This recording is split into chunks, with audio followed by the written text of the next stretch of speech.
welcome. I hope everyone is doing well, and it's finally a beautiful day. I never saw so much rain in 3 hours than I saw this morning. Taking my daughters to school, I ended up soaked. I wanted to get a show of hands before we get started. How many people in the room are entrepreneurs? Hands high. How many want to be entrepreneurs? How many are investors? Hands high. Stand up, please. Students? Big companies? Healthcare execs? What did I miss? Government agencies? My name is Stephen Krein, and what I want to hopefully lead you through over the next 3 hours is a session where we get to discuss really what I think is coming up more and more every day, which is, I think the title is New York's Next Big Thing, which is healthcare IT. And the discussion around how New York, and I want to make this not just, I hope it's not just meant to be about New York City, and it's meant to be about the New York area, because we have now a person who's in New Jersey, and we're going to broaden this out to not just be about New York City, because I think that's an important point. But why New York City and not Silicon Valley is going to become the hub of what I believe is going to be an epic decade of transformation of an industry which, but for education, has not undergone the same creative destruction, deterioration that every other industry has gone through because of the internet. And there's no doubt that, you know, when you look at music and entertainment and travel and news and media, every single industry has been disrupted by the internet and technology and mobile and data, but not healthcare yet. And when you look at these unique conditions, and it's 2013, coming into the middle of 2013, and healthcare reform is kicking in, whether we like it or not. Many of us like it for a variety of reasons, although it's not perfect. We recognize that it's happening. So you've got healthcare reform kicking in. You've got chronic disease accelerating. You've got the aging population accelerating. You have less people going to med school, and we're going to have a shortage of doctors over the next decade. You've got all of these things accelerating costs. If those two conditions weren't enough, let's add a third one. Doctors now carry around iPad minis in their pocket and iPhones, and patients walk in to their doctor's office with an iPhone or an Android. But mobile has proliferated now, every aspect of the healthcare experience in many ways, from the consumer standpoint or the patient standpoint. And then, and this is I think the kicker, we're living in the golden age of entrepreneurship. It's never cost less, it's never happened faster, and it's never been easier, and there's never been so many willing people willing to help entrepreneurs, ever, in the history of mankind. So you think about, we're sitting now in 2013, and I'm absolutely convinced that this next decade is it. It's going to happen over the next decade. The conditions are set, whether we like it or not. You can either lean in to what's happening, or you could lean out and watch it happen. But with all these things happening, the question, I think, has come up, where is it happening? And I think the big thing that I've recognized over the last couple of years is it's happening right here under our nose. And I'm proud to say that we're one of the participants in why it's happening here. But more importantly, I've been waiting 20 years for an industry to live here that I was a part of. Because almost 20 years ago, I started my first startup on 23rd Street, not in the healthcare space. And I tried for years to get investors outside of New York to invest in my internet company, only to find nobody outside of New York would. So I had to raise money here and find New York investors and angels and VCs, and then find New York bankers that would take us public. And then I got bought by another New York company with my first company, Webstakes. And every time I went to the West Coast, it was, why would you build a company in New York City? Why an internet company in New York City? And so I had to be in the minority, the companies that would put their foot down and not leave New York. Not just because I love it, not just because I want to raise a family here, but because there's incredible talent and people and opportunity here. And now here we are 15, 17 years later, and it's now a great place to build a startup, a phenomenal place to build a startup. There's money here, there's companies here that are customers, there's schools here. There are so many things within reach between Philadelphia and Boston. And when I think about healthcare, and I think about this epic decade, what you see on today's panel, which is the New York City, what's it called now? It's called the Partnership Fund for New York City. They just changed their name this past year. A venture fund committed to investing solely in New York companies. You've got an entrepreneur who built a company in New York and New Jersey, and a venture capitalist who invests and has based in this building. And what I think is incredible about this upcoming transformation of healthcare that we're embarking on, and what's available here in New York City, is that not just that it's New York's next big thing, but healthcare is actually happening here. And what's happening, people are moving here to start their startups. And investors are raising funds here to invest in companies here. And it's no longer frowned upon to go to the West Coast and raise money from West Coast VCs or companies located in the Midwest to be in New York City. So what we'll do over the next hour is hopefully have an interactive session. I want you to ask questions. In fact, we were talking a little bit about each of what we wanted to make sure we talked about today, and I think Philippe said to me, what do they want to talk about? So please raise your hand. If you raise your hand in the beginning, middle, or end, we will have plenty of time at the second half to answer questions, but please don't let us say something or let someone say something that you want to either challenge or get further clarification on. And so with that being said, I'd like to introduce, let everybody on the panel introduce themselves actually. But I think what you'll find is what's represented is a little bit of everything that New York City offers right here on this panel. So, Jahan. Hi everyone. I'm Jahan Ali at the Partnership Fund for New York City. We are a private fund focused on the 5 boroughs of New York City, and we invest in a sector agnostic manner. But healthcare is a particular focus of ours. And on the healthcare side, we focus on life sciences as well as health IT. And within health IT, we run a program with New York eHealth Collaborative called the New York Digital Health Accelerator. In fact, this morning we had our demo day for the program, and I will tell you a little bit more about the program as we go through the day today, but just wanted to give you a short background on our fund. Hello, everybody. I'm Serge Loncar. I'm the founder of CareSpeak Communications. I actually started out in corporate America. I used to work for Johnson & Johnson in medical sales and then in consumer healthcare marketing, but I always wanted to be an entrepreneur. So I made a jump about 13 years ago. I first worked for a company called cdnow.com, which was one of the first online music retailers. We sold to Bertelsmann right around the corner here. Then I did the medical device startup, and then I started CareSpeak. And I think for the entrepreneurs here, I don't really think you're an entrepreneur when you work for a VC that's backing you until you actually start your own thing. It's a very different experience. I feel like I'm constantly bipolar. My days are full of highs and lows, but some of us just can't help it, and we just have to do this. So CareSpeak is a mobile health company, and what that means is we believe that the mobile phone is the most personal accessory, should play a really important role in one's health and wellness. And our platform is based solely on two-way text messaging, because we believe we should not discriminate, and everybody should have access to this. Our largest client today is United Health. We work with a lot of hospitals. We're starting out to talk to pharmaceutical companies, but my objective tonight is to really answer the questions of the entrepreneurs, like all the things that you don't know how to address, or some other questions you might have, business development, HIPAA, product versus platform. So feel free to. I have a few things I want to talk about, but again, feel free to ask any questions. Good evening. My name is Philippe Chambon. I'm one of the partners and venture firm that is 5 floors below here. Newly venture partners. We have 2 offices, one on the West Coast, in fact, on Sandy Hill Road in Menlo Park, and one here. Our last fund is $450 million.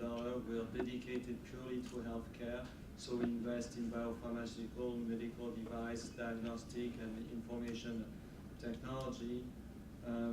from an information technology perspective, I completely agree with what you're saying. The next 10 years are going to truly see a revolution finally come to healthcare. It's going to happen more slowly than in other sectors because of the complexity of the healthcare system.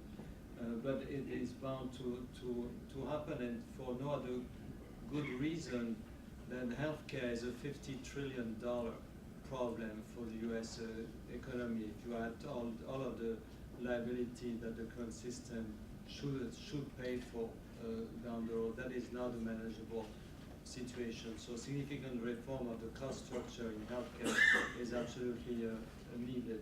There are now the tool, obviously, with the progress that we made from a communication perspective, management of very large data set and so on.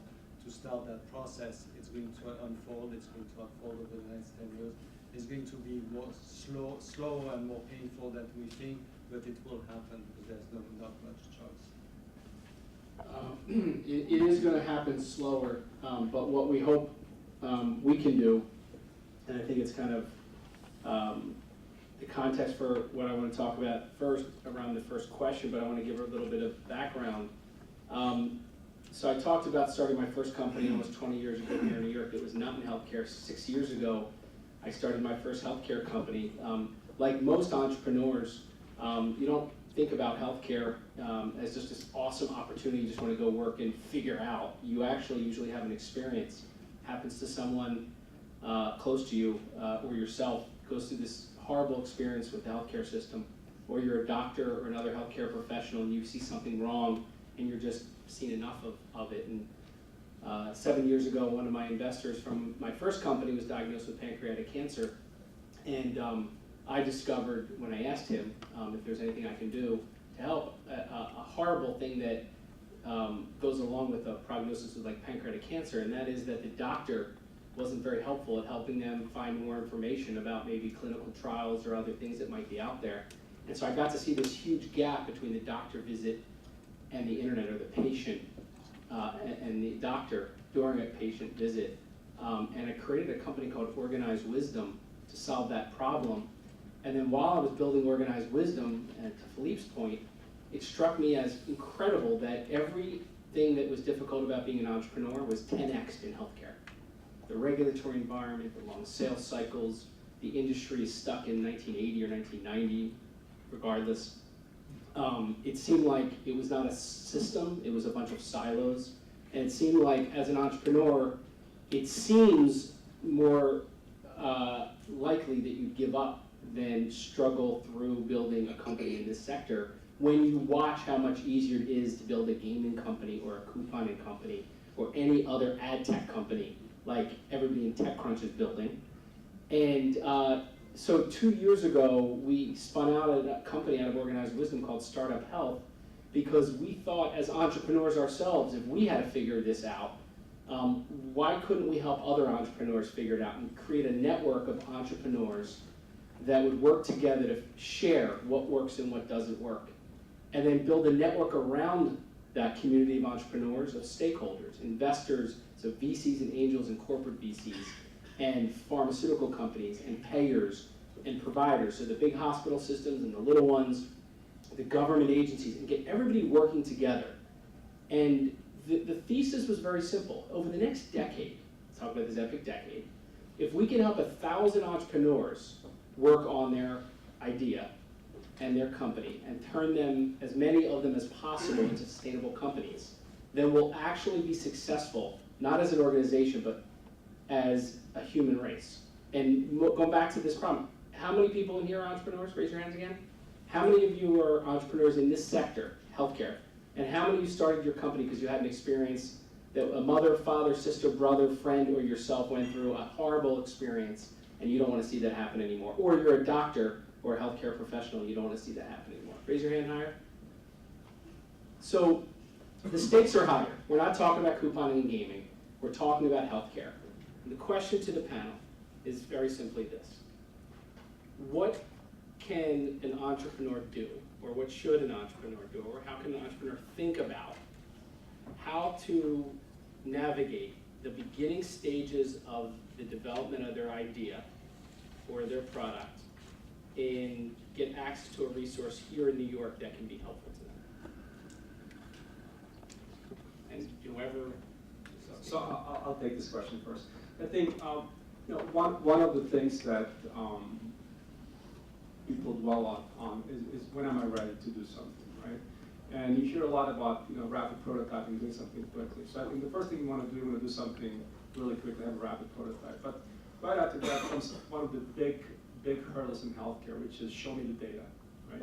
So having been brainwashed in Johnson & Johnson in terms of important data, is I was lucky enough to stumble upon a clinician from Mount Sinai in the first year I was starting the company, who was working with liver transplant patients.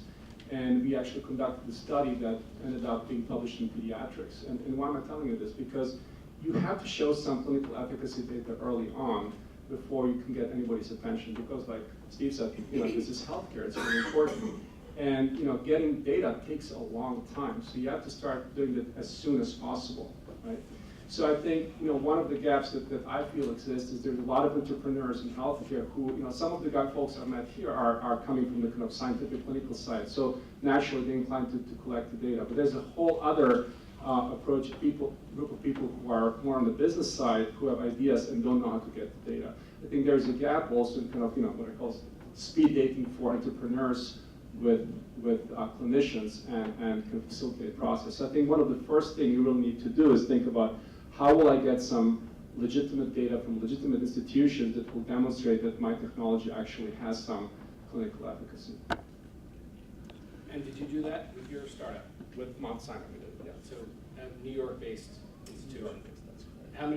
How many did you call on before you found somebody willing to work with a startup that had? Did you have any capital raised?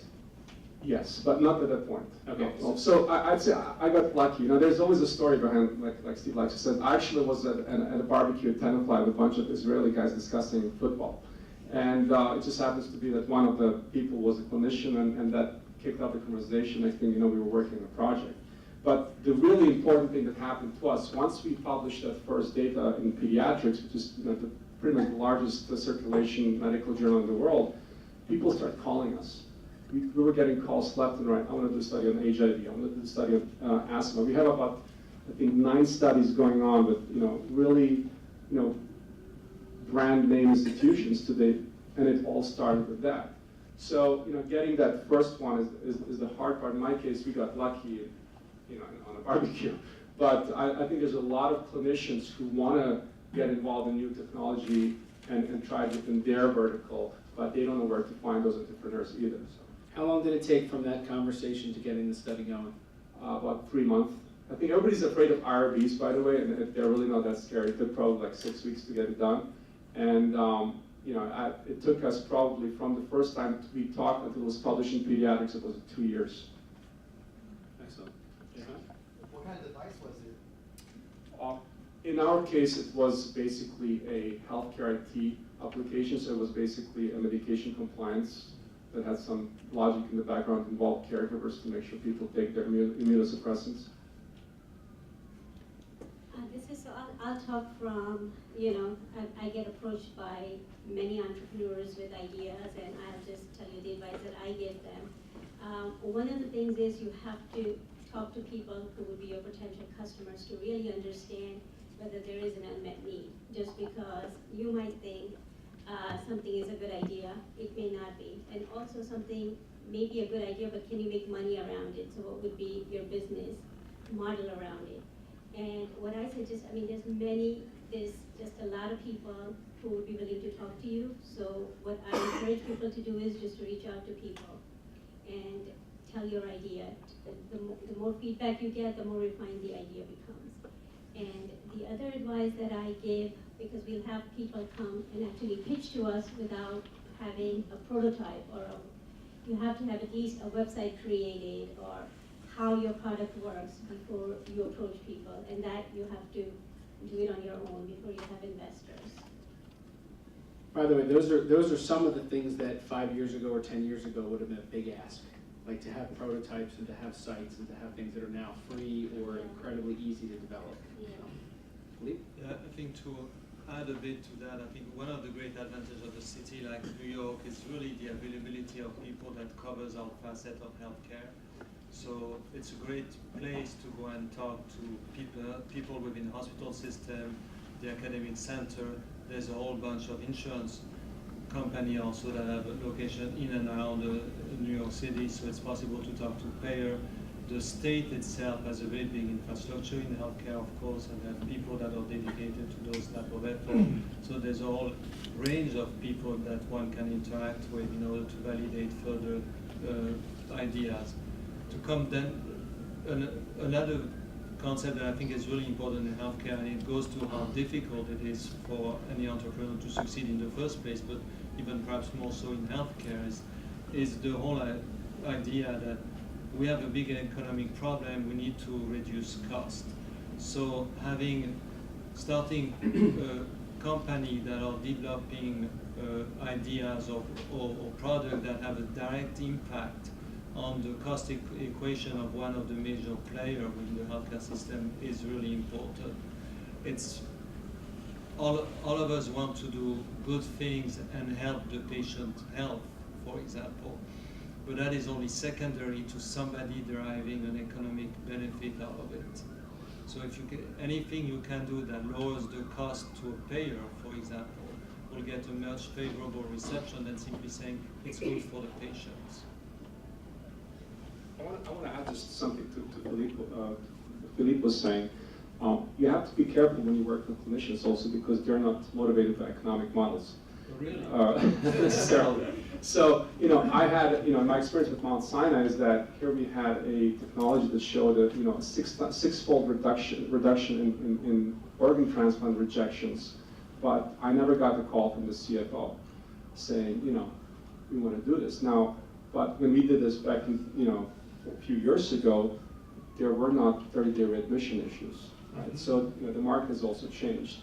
And I think it's always hard for an entrepreneur to balance, you have this idea, you're very passionate about it, it's working, the clinicians are saying, this is great, I want it, but the CFO might not want to pay for it. So this is obviously in the hospital environment. So it's talking about, when I was in an e-commerce company and we were doing, built one of the first wireless application protocol applications for buying CDs through Sprint phone, you had to worry about the device, bandwidth, and digital rights. That was pretty much 3 variables. In healthcare, you got a dozen, right? And the balancing act is much harder. It is. The gentleman in the yellow, right? Yes. So, Say your name and where you're from, or what you do. my name is Larry. I have a startup pharmaceutical company. I'm just curious, how do you start developing a website when you're in preclinical stages and you're trying to maintain A, your trade secrets, and B, your competitive advantage against other people in the marketplace? When I said a website, I meant actually a pilot, and I was thinking of a health IT company. But even if you're a pharmaceutical company, you have to file a patent. And then you need to be able to talk about what you're doing. If you can't talk to anybody about what you're doing, it's kind of hard to make progress, isn't it? You have to talk to, if you're going to do a trial, you need to talk to physicians. If you're going to raise money, you need to talk to investors. You can't keep the idea to yourself, right? No, absolutely. Thank you. Yeah, I think that there's an element of packaging. There's so much, everybody, like today, design is a big buzzword, but we have this expectation now that we have iPhones and Androids that work really nicely and iPads, and our expectation of something that is well thought out and designed. And it's amazing in 2013 that people don't package their ideas up in a way to make the person they're talking to understand it. So we now see people doing 3D printing of a device or something that they want to show. We see people do beautiful, 2-minute videos or even a deck done in Keynote that is beautiful and articulates the beauty of their idea. And I think that whether it's a website, a prototype, a 3D printout, or an actual prototype, I think the idea is to help people imagine what you're talking about and helping put a little bit more time into packaging than just dumping your idea out onto the table. Any other questions before we're done? Yes. Just to Serge, this is Laura from David, sorry. Can you talk a little bit more about the regulatory aspects of a application that you've built and you've put out? Sure. So we're not a medical device, so we don't have to worry about 510Ks and things like that. We're really a communications platform. However, on the regulatory side, you have to deal with the whole issue of security and privacy. And what we've learned is, early on, some people are telling me, don't worry about it, HIPAA doesn't apply to you.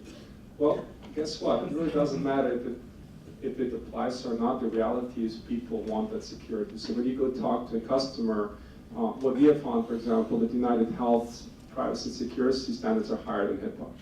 So, you have to be prepared to address those issues. So we talked about clinical trials. If you do a clinical trial, and you have to sign it, and you have to get an RB, you need to sign what's called a BA, a Business Associates Agreement. To sign that, you have to demonstrate HIPAA compliance.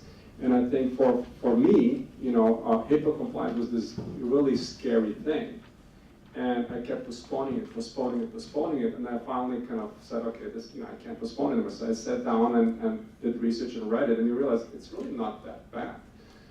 So what we basically did, we paid the law firm, a few $1,000s for a boilerplate, policy, and then we basically start checking off, making sure we do this. And one of the things that a lot of people don't understand, so there basically are 3 components to HIPAA: administrative, physical, and technical.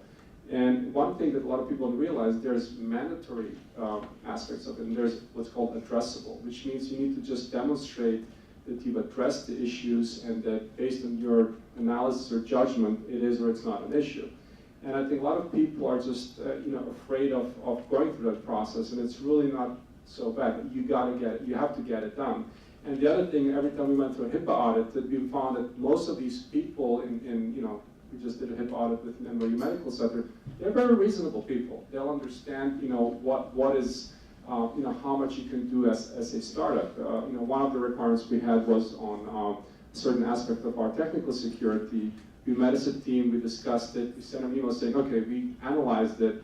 Here's why we think that this shouldn't apply to us. And we sent an email. They said, fine, makes sense. So again, my advice to entrepreneurs is don't postpone it. Learn as much as you can about it.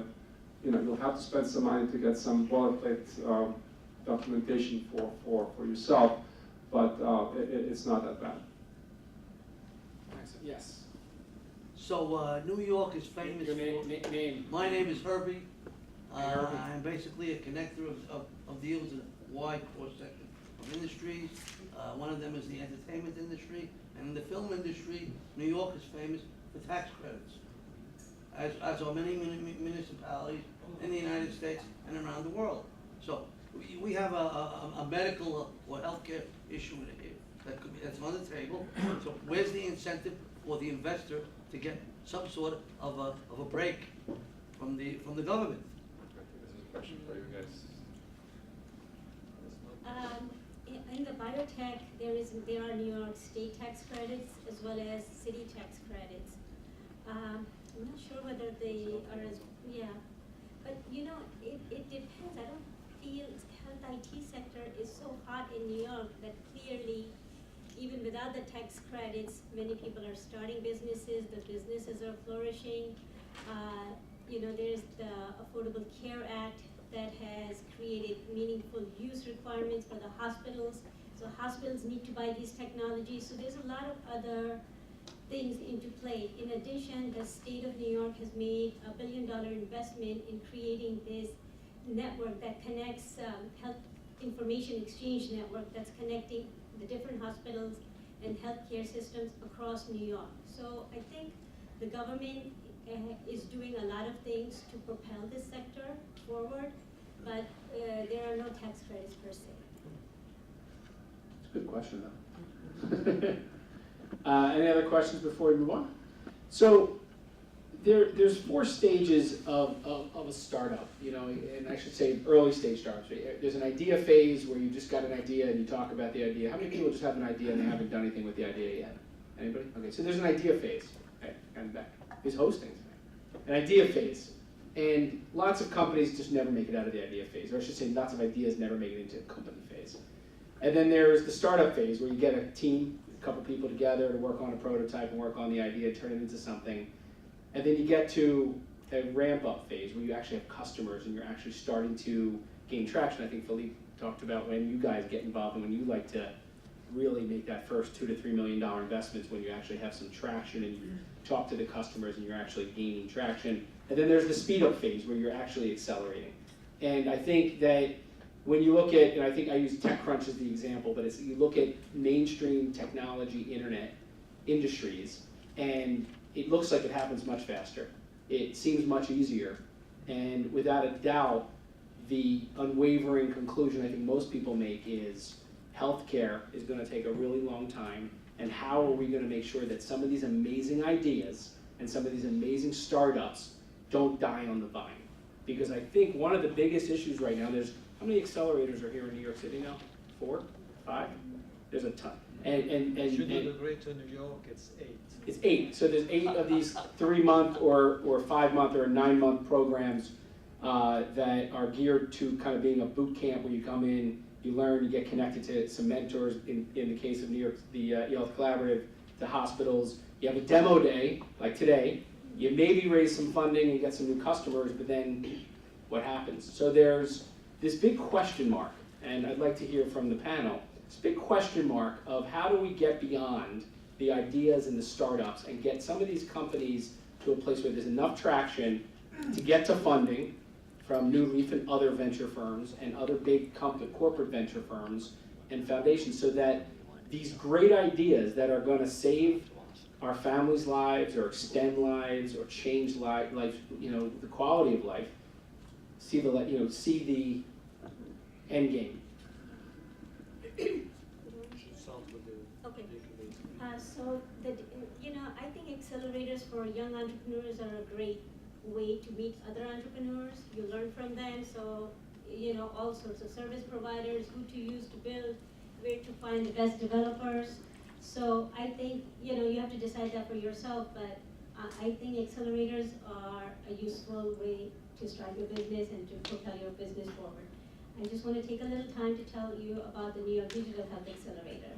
So today, as Steve indicated, was our demo day. We partnered with New York eHealth Collaborative, which is an affiliate of the Department of Health, New York State's Department of Health. And as I just mentioned, they're building this network, this state information exchange that is to connect all the different hospitals and healthcare providers across New York State.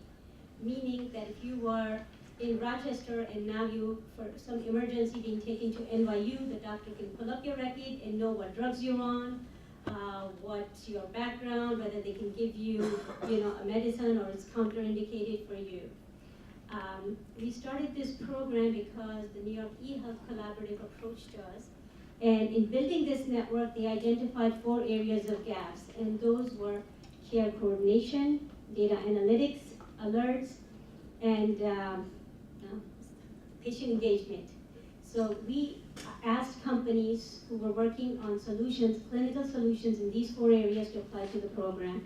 We got over 250 applications from across US, across the world in fact, and 8 companies were selected.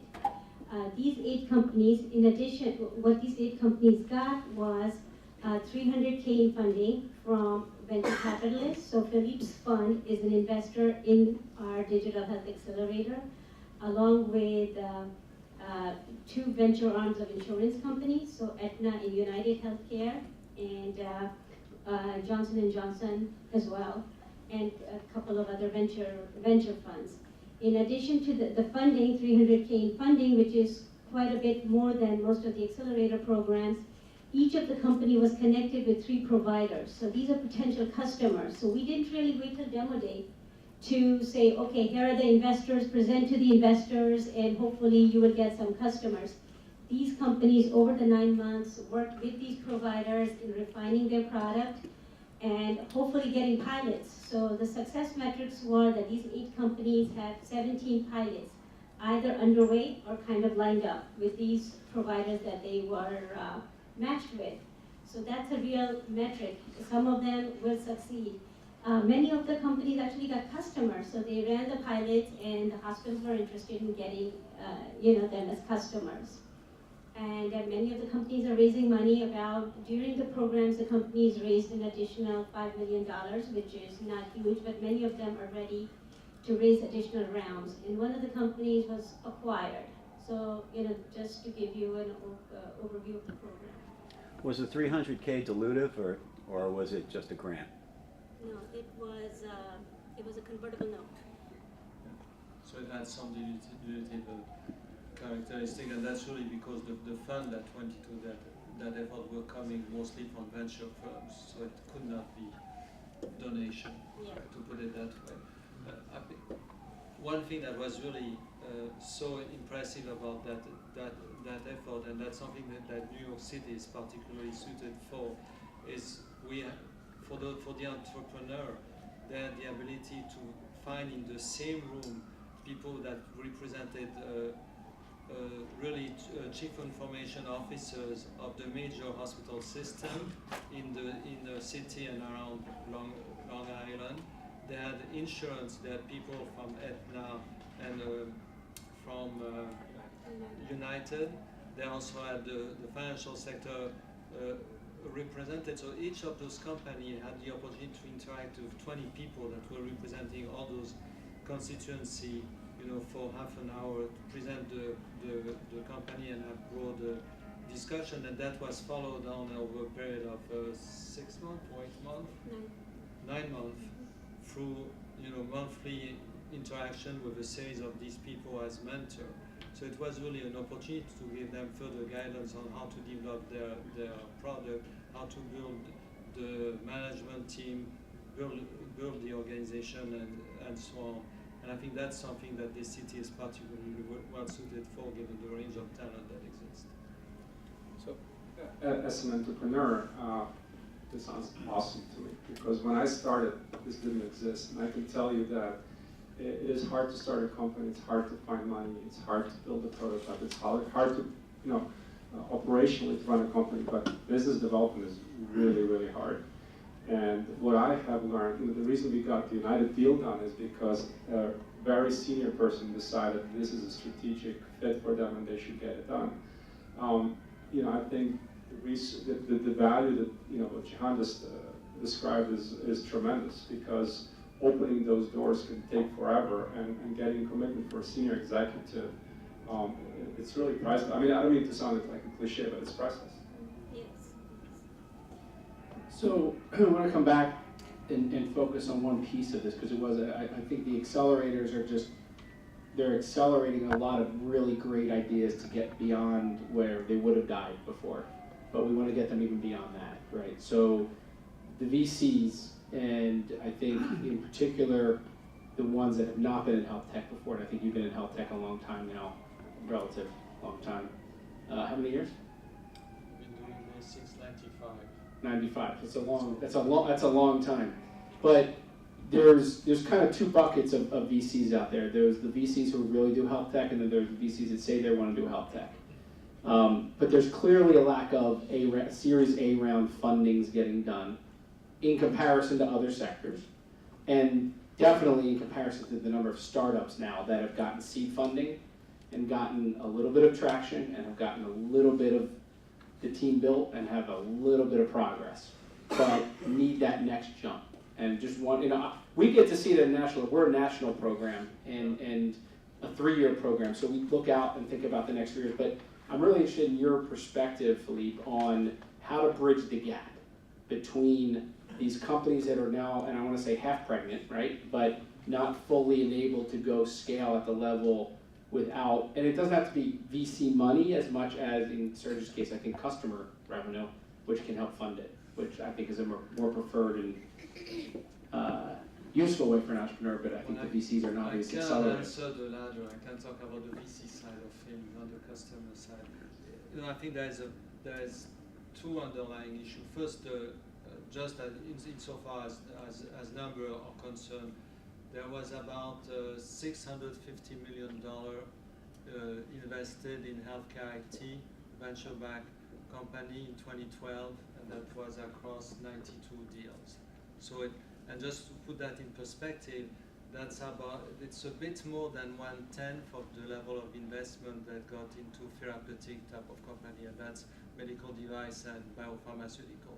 So healthcare IT, even though it has the potential of providing big solution, is still a small portion of the investable universe from a venture perspective. And then it gets complicated by two factors. And the first one is the life science venture world, as everybody has kind of read in the press, has not been doing too well over the last few years. So the ability of that sector to raise funds from limited partner has decreased by, I guess, is a good 40% since 2008, and the number of firms has decreased. The numbers of really active firms has decreased by 50 to 60%. So we've gone through a major downsizing. That limits in itself the availability of dollar for entrepreneurial type of situation. The second side of the equation, you could say, well, if the healthcare guys are not doing that, but maybe the IT guys, the IT venture firms, can come in and pick up some of the slack. The problem with that is a series, most of IT venture firms really have limited understanding of the healthcare system and are quite scared by the complexity, because each of them one day did an experiment, tried to do a deal in information that technology applied to healthcare and got burned, because they came with different timeline, different capital expenditure compared to their more traditional IT deals. So I think, well, the dollars are starting to grow slowly, because if you look at, I said $650 million and 92 deals. The 92 deals represent twice the amount of company that were funded compared to 2009. So we are on a nice growth pattern, but we're starting from a small base. So I think that the dollar will come. It's going to take a while. Serge, do you want to talk about, did you raise any outside capital? We got very little from United, actually. But yeah, I think the question is, do you go raise money or do you get it through customers? And my circumstances were such that I was actually working full-time jobs for about 5 years while doing this on the side, nights and weekends, and driving around soccer fields with my kids. So I can tell that it's very, do it while you're young and while you don't have a family is my advice to people. But what I can tell you, yes, if you can get your first customer to pretty much fund your operations, you can do two things in one move. It makes it much easier, because we're now getting to the point we might have to go raise some funds again, and it's like, okay, how much of my time is that going to take? Do I spend time raising money, or do I try to grow the company? And that's kind of that, that's the hard question to answer. I have on our wall, obviously, a bunch of timelines as to who we contacted. I want to talk a little bit about how long does it take to get a customer. And I kind of just took some notes. So I'd say first you need to ID your target, right? You need to find someone. Let's say I want to target a pharmaceutical company on a brand X because our solution is good for maybe, let's say, oncology solution. So I'll go find that person, I'll try to contact them. So that takes about probably a week. Then getting in touch with that target takes about 3 to 4 attempts based on my statistics, and that's about the 4 to 6 week period, right? And by the way, you can't stop calling people until they tell you, please don't call me anymore. You have to be very persistent, and you can have, thick skin pretty much.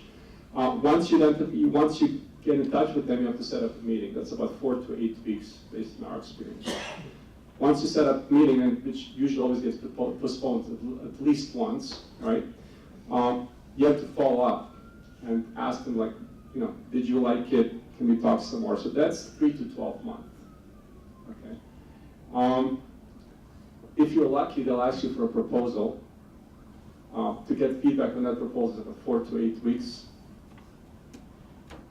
Then legal gets involved. That's about 3 to 6 months. How many months are you at this point? It's about 18. Who's keeping track? Right.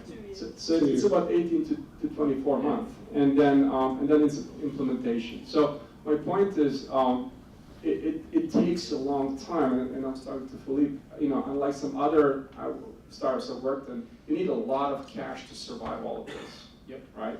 And I was lucky enough that I could kind of bootstrap it for 5 years on my own because I had full-time jobs, and get to the point where I could actually, get my first customer, who was a customer and an investor, so we kind of got 2 kinds of funding from them. I'd say if you ask me what's the most important characteristic for an entrepreneur, yes, you have to be smart in this. but I think grit or persistence is the most important quality. You know, you really have to, you know, stick to it for a very long time. So, sorry if I was, you know, took a little too long, but I want to kind of share with entrepreneurs that it really takes a long time. Is golf a component to this? Not where I come from, no. He's just saying, right? You Right. just say it should be. Well, I think the element is no matter what you're, whether you're fundraising, whether you're doing customer development, building a startup is hard. Building one in this sector is harder. But if you're committed, the grit piece and the determination piece, usually the fire in your belly piece, I think, is the most critical part of the success of the startup. Most companies today, it's now the popular term that is being used now for a company that's learning that their product or their idea is not working, but they keep going. It's called a pivot. How many people here have heard about a pivot? So a pivot is now cool, but because it really means that you went out and talked to your customers and it didn't work. And instead of giving up and packing up, which I hope, and I say I hope, and I think is the most important part of this is not the give up moment. It's actually the time when you actually retrench and think about how to take what you just learned and turn it into something that works. And I think that's the difference between, and I want to say lots of other sector startups where the industry might not be better off necessarily if your startup didn't exist, but in healthcare, there's usually some kernel of a reason that this would be the healthcare system, the healthcare experience for everyone would be better off because of your idea. And so this idea of the pivot becomes a customer development term, and hopefully becomes one where you change or adjust your plan, not your mission and your idea, but your plan based upon data. And I think that was one of the points that you brought up before we got started on the panel was data. It's amazing how many entrepreneurs come in and talk about ideas and features and how cool it would be, but don't have data. And I think the data piece of it causes the pivot. The data piece of it, I think, is what you were getting at even before we talked about There's three really important things that we've learned, okay? First of all, you want to make sure your stuff works, right? But more importantly, each one of these clinicians is a free product development person for you, right? You're getting a lot of insights, and every disease vertical might have different dynamics, different workflows. And we started out as a product, but we switched to a platform because clinicians kept coming and I need this and I need that. So we had to switch to a platform, but now we're finding every time you pitch a platform, you need to productize it in the pitch towards that specific need, right? So there's a lot of fine-tuning customization. The third point is, look, right now we're working with Columbia on a breast cancer study that's funded with the Susan Komen Foundation. We're working with Phoenix Children's. We're working with NYU. I mean, all these brands give you, credibility. So that's why I feel for us, if you have to talk about pillars, strategic pillars, our clinical research relationships are definitely one of the most important ones. And in fact, what I would like to do is give a counterpoint to how tough it is within healthcare to bring perhaps a different light or a ray of hope along that. And I won't use the name of the company because it's one that we've seen, and it's a New York-based company. But it goes to one of the key things also that's important for the entrepreneur to do is to really do their homework on the underpinning of the system. And what I'm after here is really understanding what Obamacare is about from an economic standpoint, and also what the High-Tech Act, which was passed the year before, is doing for the hospital system and forcing in terms of change, in particular insofar as tracking patients and so on. So that's the company that I'm alluding to is really on the continuity of care side of things, and has focused on a very neat application that was technologically intelligent but very cheap to build, to manage the patient post their discharge. Because one of the big issues for the hospitals is to avoid having the patient come back. Because now with the change in the law, any patient that comes back costs the hospital money. So there was a direct economic incentive for the hospital to deal with that issue and make sure that the patient don't show up again.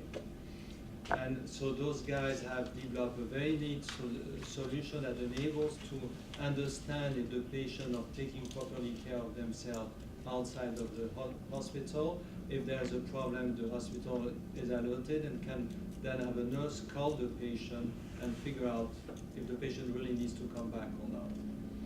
And so and it's a very simple, it's elegant, it's simple. And those guys have gotten very good traction because they were hitting the customers at the right time when they had no other solution. And next year, in 2014, it's starting to cost them money. So they have gotten very nice traction. Now, it goes back to, so they understood what the law meant and what type of leverage they could have on the system based on that. The next question, of course, they need to ask, and they've not yet fully answered, is, okay, it's nice to have one first application, but if you really want to survive as a company, you better have a good understanding of what your product development plan is and what it is that you're going to develop next for your customer in order to be a viable entity instead of being something that people will just follow you quickly and then take over. So that's another example of a company, and that company has not taken any VC money. And I think at this stage, they have taken less than 2 million of capital, and they're on track for a few million of revenue this year. So it's possible to find niche in healthcare where you can move reasonably fast. I want to open up to some questions. I have a couple. One in the back. Yeah, can you talk about, I'm more familiar with Your name, I'm sorry, name and... This is Eric Vieira from MIT Enterprise Forum. I'm just curious about, I'm very familiar with the biotech industry and building sort of protective moat around IP strategy and IP portfolio. In this space where it is IT-based and web-based or mobile-based, for longevity for these companies, how do you build a moat around these types of companies? Because I imagine there's going to be a lot of Me Too products. Once your idea gets out there and you see one being used at a medical center, I'm sure other people have similar ideas and can quickly get into the space. I think that goes a bit toward the point that I mentioned earlier. Is once you have your once you have a relationship with a customer, you need to come up with a range of or build on your solution to also you can become more and more inserted in their own infrastructure, and in particular when your customer or hospital, if you start to build systems that integrate with some other of their system, then it becomes very sticky. So for us, stickiness is a good alternative to IP on the biopharma side of things. So, actually, I want to add a few words on that. We actually filed for IP back in 2007, and we got it issued in 2011. And I've used IP strictly as a defensive tool, because as a startup, I don't have the money to chase anybody for infringing on my IP, right? So every time, one of the things we learn very quickly is whenever you get a new idea, you can, put a drawing together, just file your provisional, it costs you $100, so then you have a year to figure out if you want to pursue it further, invest money. I could tell it cost us about $35,000 to get the patent issued, so just to give you some numbers. We have since filed add-on, patents, provisions to the issued patent, and again, it's just something that we're doing as a, building the patent portfolio approach, but I as the CEO of the company, don't really count for that as something I'm going to monetize on or something that's going to get me somewhere. My main obsession is how can I get my product to be really sticky and deliver instant value and constantly innovate with new features and benefits based on the feedback I'm getting on the marketplace. There's only one way to build a moat around your idea that besides, you file the patent, you do all that, the trademark and the patent, you deal with it. Innovation. Continue to innovate. It's the plumbing behind your idea that's really, really hard. Hard to figure out, hard to execute. The most brilliant entrepreneurs working on the most simple ideas, it's hard to execute, really hard. So there's so many people that I meet every day that say they have an idea but they're afraid to share it, or they have an idea and they're afraid to put it up on the web or actually test it out or share. at the end of the day, there's no shortage of ideas. It's really hard to execute, and it's really hard to innovate once you've actually begun executing. And so what you see the best companies doing is continue to innovate and evolve their product or their idea and innovate beyond the competition. There is no doubt someone's going to copy you. Not even, no doubt. So get over it, because there's no shortage of ideas. But what you can rest assured is if you don't get in the game, you're just not going to play in the game. Because I think the next 3 years, and some would probably say the next 5 years, are all going to be about learning what works and what doesn't work. Nobody knows what's going to work and what's not going to work in this sector. Nobody knows what business models are going to work. Nobody knows what ideas are going to work. But we do know that if we can experiment together, all of us, experiment, and share what works and what doesn't work, we'll actually make some progress. I just want to add one more. I'm sorry. One of the things that I'm learning is that we're innovating ahead of the curve.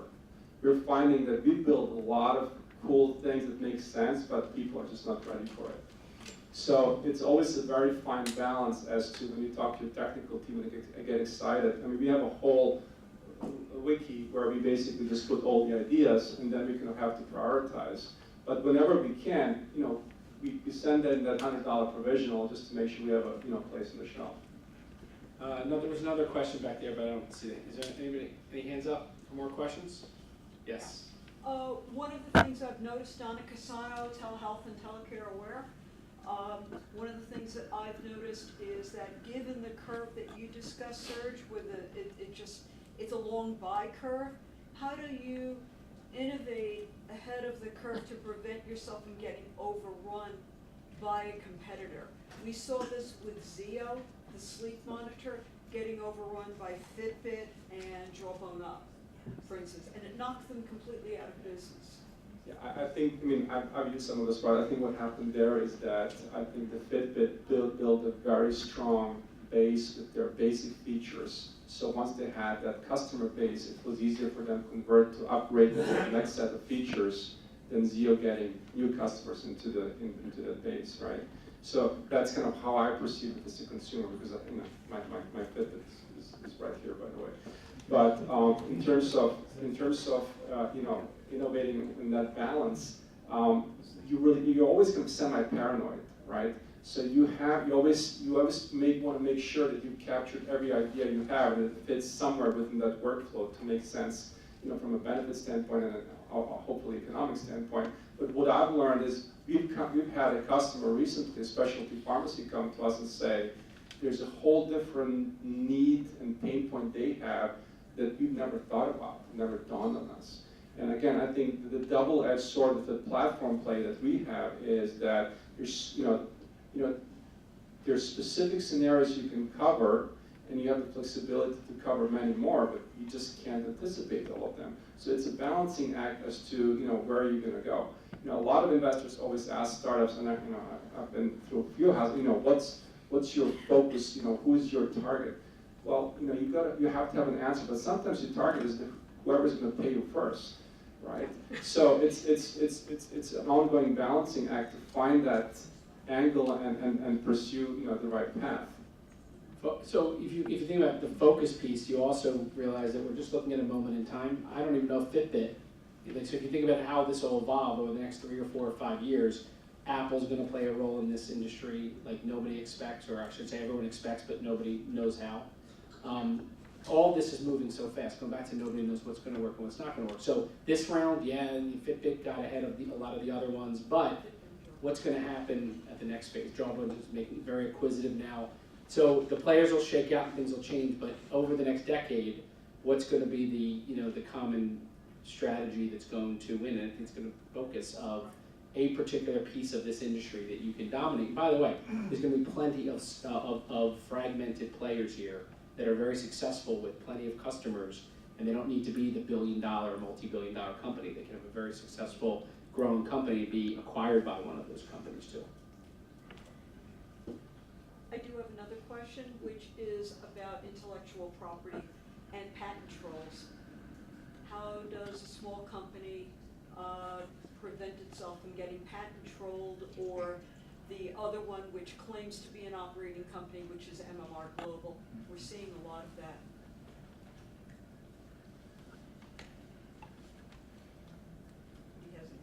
I mean, Again, I view my patent as a defensive thing, so, Yeah. you know, I don't worry about that. Okay, but you may have a patent and then they come after you, and you have very little budget, you know, Serge. But I don't think they're gonna waste time developed with it. me, I don't have any money.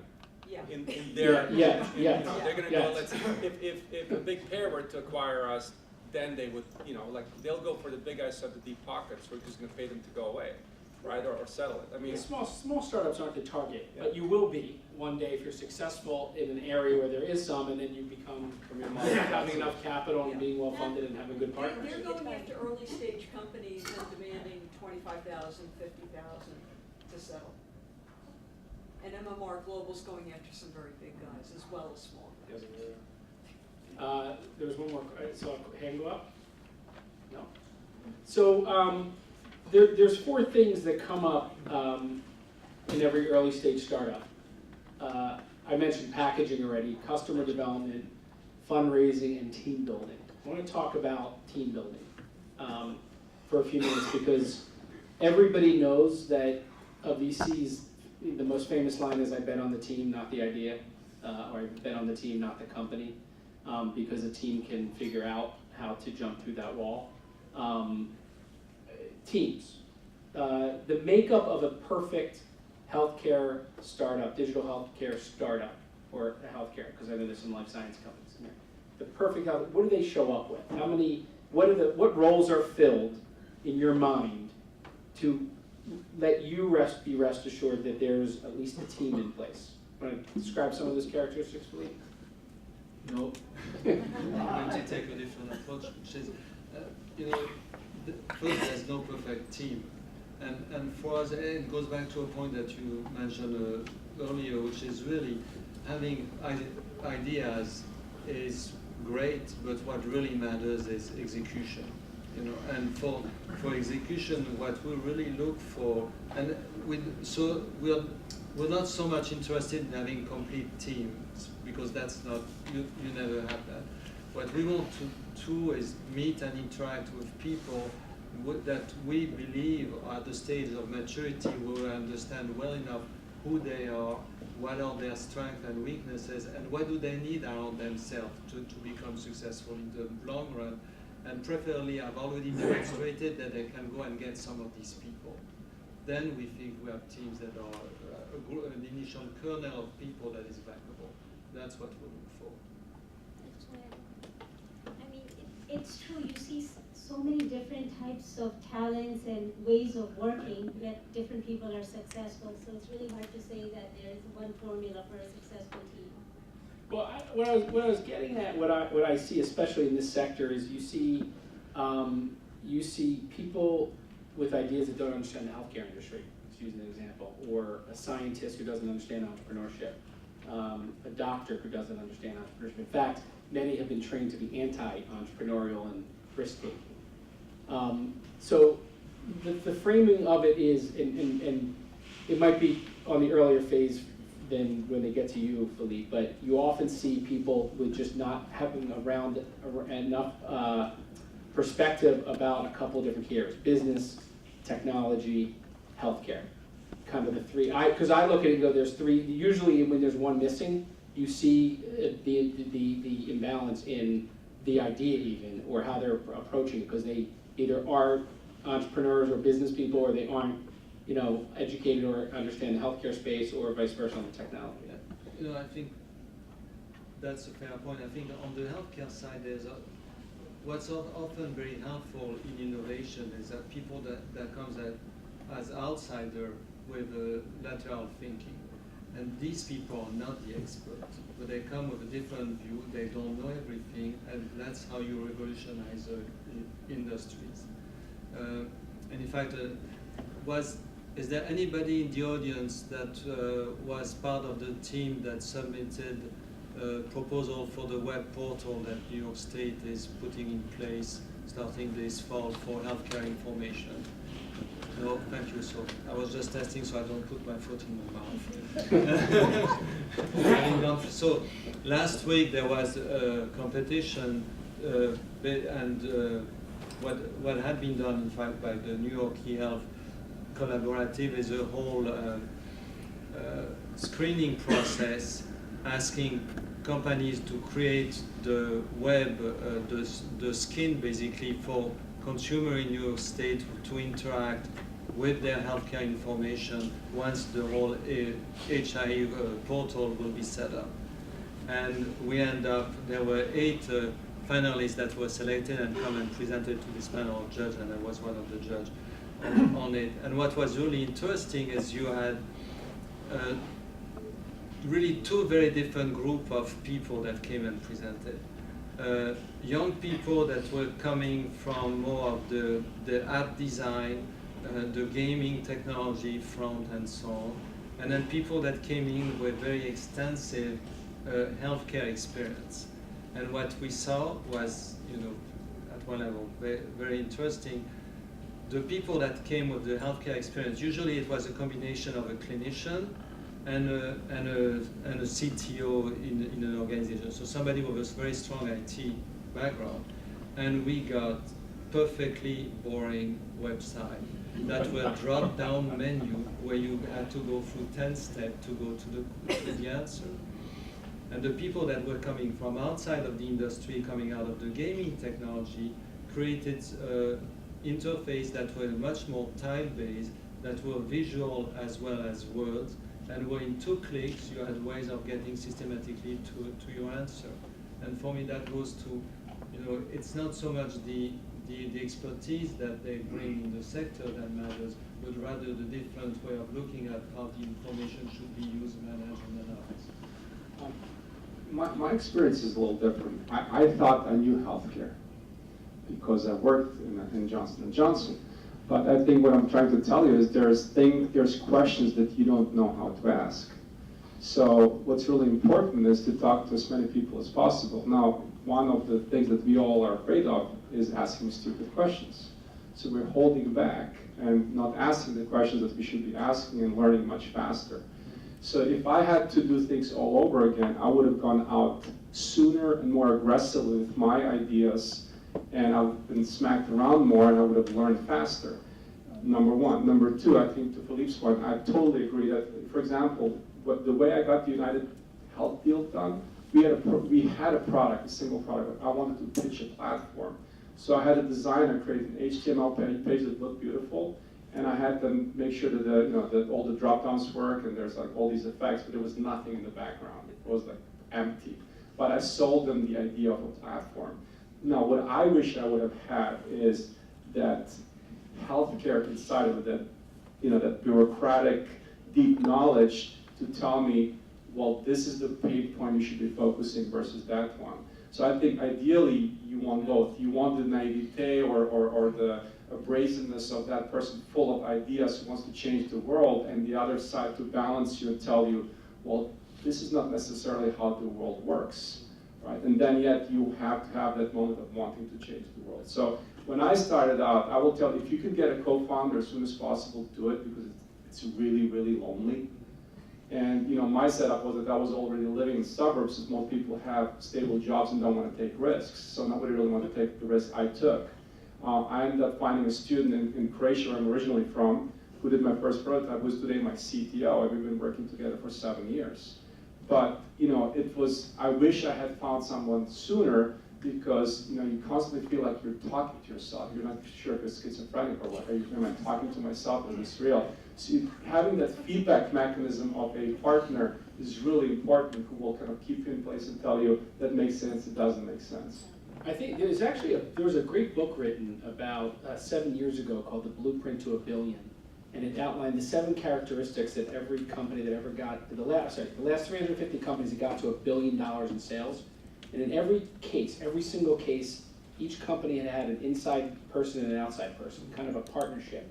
The yin-yang and the friction that came from flushing out ideas, teching people, talking each other off ledges, all the different things that go into it. But every single one of them, one of the 7 characteristics was there was always 2, at least 2 in every one of these companies early on. And even if it's a hired gun, like you said, you found somebody to start that became a partner. But be careful of all the experts who want to help you. Because there's a lot of people who want to kind of just get in because, for whatever motives. And I've met a lot of people who want to help me who really couldn't add any value. Yeah, we call that mentor whiplash. Where all the different. I just want to say one thing to Philippe's point about when he was talking about the patient portal. Because patient portal is a communication tool where the patient can actually log in and communicate with the physician. So it makes perfect sense that somebody who's looking more from the patient's point of view, what he would want to see would create a better product. On the other hand, another company where it is a physician and a CTO that partnered, and they're navigating the space of how an organization in healthcare, whether it's a hospital, what's the workflow? How are the physicians and the nurses, where they're talking to each other, where there are gaps in communication. So in a place like that, this company, which is in a very crowded field, is having a lot of success because it is a physician. He understands the questions. He's been at the hospital working himself. What are the issues in communication? So I think it just depends on what's your product, who you're trying to sell to, in terms of what's a better team. We're going to wrap up, so I just want to see if there's any last questions that anybody has for any of the panelists. And I know the panelists is some good drink and food outside, so I think we'll be hanging around for a little bit. But are there any questions before we wrap up? I want to ask two things. One, I want to ask each of you on the panel for one word that would embody your advice to an entrepreneur.